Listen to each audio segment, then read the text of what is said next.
ఒక్క నిమిషం.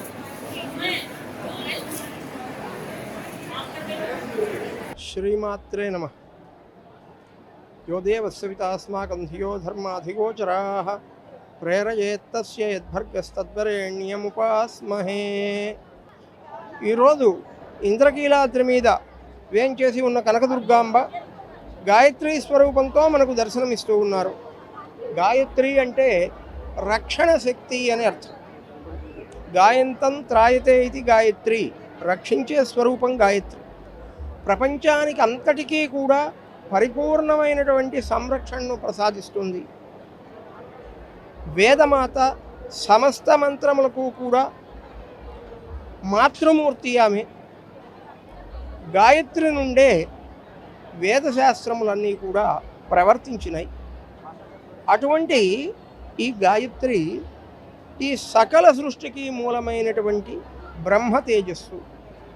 అటువంటి తేజస్వరూపంగా మహర్షులందరూ కూడా గాయత్రిని ఉపాసించి వాళ్ళందరూ కూడా మహర్షిత్వం పొంది లోకానికి సంరక్షకులైనారు. మహర్షులందరూ కూడా గాయత్రి యొక్క శక్తి అనంతమైనటువంటిది.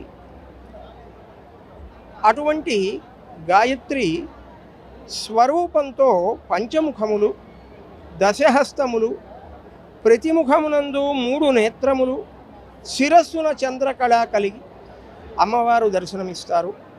అటువంటి ఆ అమ్మవారి యొక్క సందర్శనం చేత మనుష్యుడికి పరిపూర్ణమైనటువంటి ప్రశాంతత కలుగుతుంది. ప్రపంచంలో ఏమాత్రము కూడా స్థిరత్వం లేనటువంటి ఏకైక పదార్థం మనస్సు. అటువంటి మనస్సును స్థిరత్వాన్నిచ్చి కంట్రోల్ చేసి చక్కగా మనస్సును సక్రమమైనటువంటి దారిలో నడిపించేటువంటి శక్తి గాయత్రీదేవి.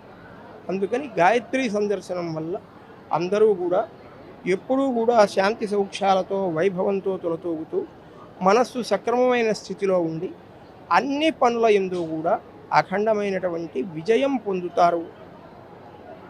నవరాత్రులంతా కూడా ఇక్కడ ఇంద్రకీలాద్రి మీద సాంప్రదాయ సిద్ధమైనటువంటి సేవా కార్యక్రమములు, నైవేద్యములు ఇవన్నీ కూడా సంప్రదాయ సిద్ధంగా చక్కగా నడిపిస్తూ మరి అమ్మవారి యొక్క అలంకరణ విశేషం.